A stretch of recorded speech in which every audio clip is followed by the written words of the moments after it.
நாடாளுமன்ற தேர்தல் தேதி இன்னும் ஓரிரு நாட்களில் அறிவிக்கப்பட உள்ளது. இதனையடுத்து அரசியல் கட்சிகள் தேர்தல் பணிகளை தீவிரப்படுத்தி வருகிறார்கள். பாஜக மற்றும் காங்கிரஸ் தனது முதல்கட்ட வேட்பாளர் பட்டியலை வெளியிட்டுள்ளது.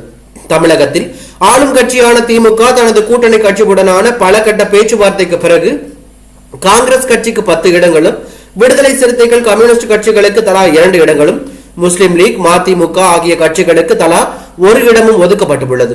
விரைவில் எந்தெந்த தொகுதி என இறுதி செய்யப்பட உள்ளது. அதே நேரத்தில் கடந்த 4 வருடங்களுக்கு மேலாக பாஜக கூட்டணியில் நீடித்த அதிமுக தனது கூட்டணியை முறித்துக் கொண்டுள்ளது.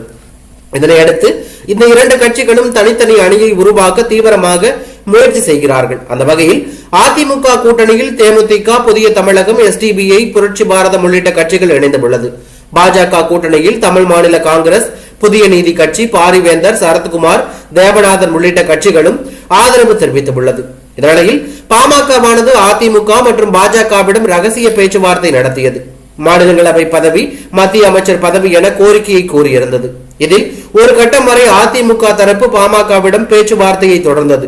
ஒரு கட்டத்திற்கு பிறகு பாமகவின் எதிர்பார்ப்பு அதிகமாக இருந்த காரணத்தினால் பேச்சுவார்த்தையை நிறுத்திக் கொண்டது.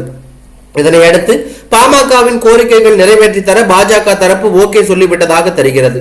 குறிப்பாக வட மாவட்டங்களில் 7 தொகுதியை பாஜகவிற்கு ஒதுக்கப்பட இருப்பதாக கூறப்படுகிறது.